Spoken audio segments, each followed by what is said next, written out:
દિવસો હોય, ક્યારેક મોડા દિવસો હોય. આ તો દુનિયા છે, પણ છતાંય જેનો કલર નો બદલાય નહીં કોઈ દી. આપણે પકડી લીધું, ઝીલી લીધું, ઝીલવા તો બેઠા છીએ ગમે આવે, આવવા દો બાપા, આવવા દો. હવે સાંભળજો, ભાઈ બંધાઈ જોવા માટે તો વિદેશ વાળાને ધક્કા આઈ કરવા પીડ્યા છે. હું ડોક્ટર હેનરી નિક્સનની કાયમ વાત કરું છું. ઇંગ્લેન્ડના હતા, ક્યાં ભારતમાં જન્મ્યા હતા. પણ એક બાજુ હોનાની નગરીનો રાજા, એક નાનું એવું વ્હાઇટ હાઉસ નહીં, નાનો એવો તમારો મારો 5-7 હજાર 10,000 વારમાં 15,000 કે 20,000 વારનો બંગલો નહીં. અટાણે વ્હાઇટ હાઉસ હોય તો આપણે એમ કે ગમે તો મોટી હવેલીમાં રહી છીએ, એમ ને. આ તો હોનાની નગરી હતી. આમાં વડીલો છે, બધાને ખબર છે, જાણકાર, શાસ્ત્રોના જાણકાર છે. હોનાની નગરીનો રાજા એટલે દ્વારકાધીશ ભગવાન કાળિયો ઠાકર, જેની નગરી આખી હોનાની હતી. એક બંગલો બંગલીની વાત નથી, આ કેવડી સત્તા. અને એમાં સુદામાએ સડપ જ્યાં ડગલા દીધા, સુદામાએ ડગલા દીધા. હજી બાપુ મેં ગીત મૂક્યું નથી, પણ હું એક આ ગીત, એક સુદામાનું અને કૃષ્ણના મિત્રનું આખું એક ગીત બનાવ્યું છે, અજય લખ્યું છે અમારે. એવું આગળ ઉપર રેકોર્ડ કરવાનો છું. ગીતના શબ્દો બહુ સારા છે, પણ શરૂઆતમાં કહી દઉં તમને કે ભગવાન કૃષ્ણ સુદામાના જૂના ભાઈબંધ હતા, બહુ જૂના મિત્ર. પછી સમય વીતી ગયો, વચ્ચેનો આખો ઘણો બધો સમય વીતી ગયો. પછી તો ભગવાન હોનાની નગરીના રાજા બની ગયા, દ્વારકાધીશ. સુદામો ગરીબ હતો, અને એટલો ગરીબ કે એની વાત પૂછોમાં. એક ગરીબ બ્રાહ્મણ હતો, એ વાર્તા આવે એવો ગરીબ સુદામા. અટાણે તો ગરીબ છે જ ને, બ્રાહ્મણો ઉપર ભોળાનાથના આશીર્વાદ છે, પણ સુદામો એવો ગરીબ હતો. અને સુદામાને એમ થયું કે મારો ભાઈબંધ છે ને એ અટાણે હોનાની નગરીનો રાજા છે, લાવીને એને મળતો આવું, લાવીને એની આગળ આંટો મારતો આવું. આવો સુદામાને વિચાર આવ્યો. કથા તમે જાણો છો, લંબાવીશ નહીં, પણ સાંભળજો વાત ખાલી. સુદામા પોરબંદરથી નીકળ્યા એટલે એના ઘરવાળાએ કીધું, એના પત્નીએ કીધું સુદામાને, તમે પોરબંદરથી દ્વારકા જવા માટે નીકળો છો, પણ હવે તો વર્ષો વી ગયા, તમને અણહાર ઉપર ઓળખી જશે કે તમે સુદામા છો એમ. અને કદાચ ઓળખી જાય અને મન મોઢું નહીં આપે, નહીં બોલાવે તો તમને હરમ નહીં થાય. એ તો હોનાની નગરીનો રાજા છે, આપણી આગળ તો કાંઈ નથી. રહેવા જો ને માંડી વાળોને નથી જવું, સ્વાભાવિક છે. કોઈ પણ મોટો માણસ આપણો ભાઈબંધ ભેળો બેતો હોય, સાયકલ ફેરવતો હોય, અને એ વડાપ્રધાન ડાયરેક્ટ થઈ જાય તો આપણને એવું થાય કે સાલું જવું કેમ દિલ્હી. કદાચ વડાપ્રધાન થયા પછી નોય બોલાવે, કલેક્ટર બની ગયા પછી નોય બોલાવે, આવા ક્યાંક ઉપર ડિગ્રી ઉપર વ્યા જાય ન બોલાવે, સંકોચ થાય. સુદામાની પત્ની એની અર્ધાંગના સુદામાને બાવડું ચાલીને એટલું કહેશે, સાંભળી લ્યો, તમારો ભાઈબંધ હોનાની નગરીનો રાજા છે અટાણે, અને જો તમને નહીં બોલાવે, તમારી હામું નહીં જોવે, તો તમે કયા મોઢે પાછા આવશો? પછી એ તમને દ્વારકાથી પોરબંદર સુધીનો માર્ગ કેવો લાગશે? એ પલો તમારાથી કપાશે. અને તેથી સુદામાએ છાતી ઠબકારી અને પોતાની અર્ધાંગનાને એટલું કીધું, તું સાંભળી લે, દુનિયા ફરે, દુનિયા કદાચ વજન આવી જાય અને ભાન ભૂલી જાય, પણ મારે મારા કૃષ્ણ ઉપર, મારા દ્વારકા વાળા ઉપર ભરોસો છે. મને હામો તેડવા આવે તો આ પાડજે, એ મારો દ્વારકાધીશ છે. વિશ્વાસ હતો એ, જેને જેને ભગવાન હામાં ભરોસા મૂક્યા ને, હામી મૂર્તિએ બાપુ દાડા હોકારા દીધા છે. એટલે આપણા કવિએ કીધું છે, હયાના ભાવથી કરો જો હાકલો તો ઢીંગલું ચીથના તણું ધૂણે.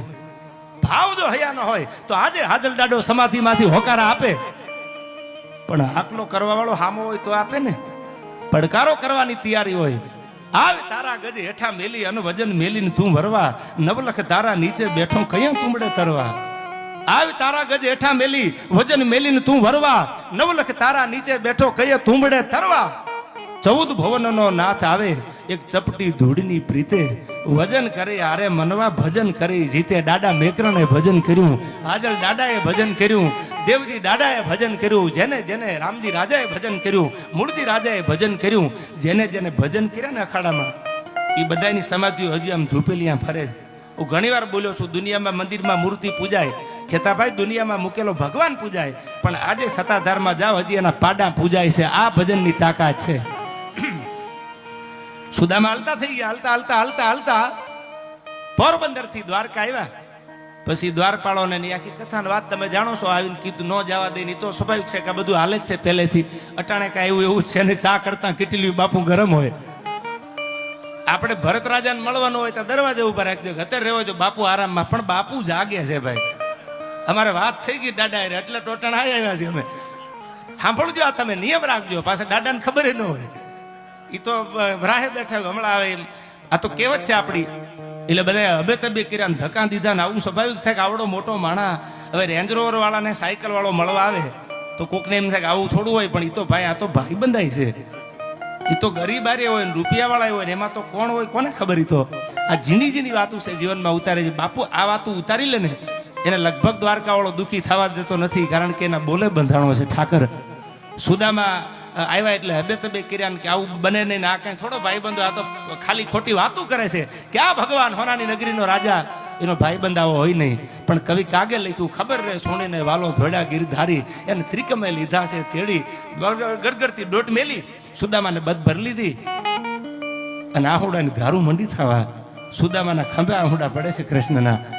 અને તેથી સુદામાએ કીધું, શું કામ રહો છો પ્રભુ? દ્વારપાળો જોતા રહી ગયા, અષ્ટપટરાણી જોતા રહી ગયા, રૂક્ષ્મણી જોતા રહી ગયા, આખું દ્વારકા જોતું રહી ગયું. એવો મહેમાન કોણ આવ્યો કે આ દ્વારકાથી સોનાની નગરીનો રાજા રહ રહ આહુડે રોવે છે? એવો મહેમાન છે કોણ? સાંભળજો, આને ભાઈબંધી કહેવાય. નીકળી ગયા છે હેપી વેલેન્ટાઇન ડે ને હેપી ફ્રેન્ડશિપ ડે ને સાલું નવર્યા નથી રહેવા દેતા યાર. અને પાછા જવાબ ન આપો તો ખોટું લાગી જાય હામાવાળાને. એમને આવી ભાઈબંધાઈના દાખલા જેજો દુનિયામાં. સુદામા એને કૃષ્ણએ દાખલો આપ્યો કે આનું નામ મિત્રતા. મિત્રતામાં કોઈ દી ગરીબાઈ કે અમીરાઈનો ભેદભાવ ન હોય. બધ ભરી લીધી, તેડી લીધા. સાંભળજો, રણછોડરાય રોયા છે, દ્વારકાનો રાજા રોયો છે. અને રૂક્ષ્મણી પૂછે છે કે એવું તો શું થયું તમારે રોવું પડ્યું? કે મારો ભાઈબંધ આટલો ગરીબ છે ને મને આટલી મોડી ખબર પડી, એની પીડા મને છે. સાંભળજો, આનું નામ ભાઈબંધ કહેવાય. ભાઈબંધની પીડા સમજી જાય. અને પછી તો પગ ધોવા માંડ્યા. કથા આખી જાણો છો તમે. ભગવાન એક નહીં, અષ્ટભટ્રાણીઓને કીધું કે મારો ભાઈબંધ છે, ધો એના પગ. સુદામો આવ્યો છે. કોણ સુદામો? મને લેસન કરી દેતો. સાંભળજો, જૂના દિવસોને કૃષ્ણ યાદ રાખ્યા છે. મને સાંદીપની ઋષિના આશ્રમમાં લખી દેવા વાળો સુદામો. હું તો અટાણે દ્વારકાનો રાજા બન્યો. બાપુ આવા જ એને જીવન, એટલે દ્વારકા વાળો આપણને વાલો છે. અને દ્વારકા વાળા એક નહીં, બે નહીં, ત્રણ નહીં, ચાર નહીં, પાંચ નહીં, તમે એક એક ઇતિહાસના પાના ખોલી લ્યો. બાપુ નરસિંહ મહેતાને ખાલી 52 પરચા આપ્યા. એક નરસિંહ મહેતાના 52 પરચા. જે અવતારમાં ભગવાને અવતાર લીધા, પછી ભગવાન અવતારમાં જે કામ હતું પૂરું કરીને વારાહ અવતાર લીધો, મત્સ્યા અવતાર લીધો, જે અવતાર લીધા અવતાર પૂરા કરીને ભગવાન પાછા વયા ગયા. એક કૃષ્ણ ચતુર્ભુજ નારાયણનો અવતાર પૂરો તો કર્યો કૃષ્ણ ભગવાને પરમાત્માએ, પણ પાછો બોલે બંધાણો. જેથી પડકારો કરો, જેથી હાથ કરો, તેથી અડધા હાથે આવીને ઉભી રહો તો માનજો દ્વારકાનો રાજા કૃષ્ણ પરમાત્મા બોલે બંધાણો. અડધા હાથે આવ્યો. મીરાબાઈના ઝેરે પીધા, કોલવા ભગતને પગ નહોતા. સંતોષ એટલે આ વાત કરું છું. પગ હતા જ નહીં, અપંગ હતા ભરત દાદા. એ તો આવ્યા ઠહડા કરતા કરતા, હાથના પગ તો હતા નહીં, હાલવું કેમ? અને આવ્યા એટલે ભગવાન પછી હલાણું નહીં, બધું હાલાય એટલું બે હાથેથી બળ કરી લીધું. પગ તો હતા ને ઢહડા કરતા કરતા. પછી કીધું કે હે દ્વારકા વાળા, તારા દેવળ સુધી આવ્યો છું, દર્શન તો આપ. અને તેથી એ દ્વારકા વાળો એનો હાથ સાંભળી અને બાપુ આખું દેવળ ફેરવી નાખ્યું. આખું દેવળ ફેરવીને દર્શન ખોલવા ભગતને આપ્યા.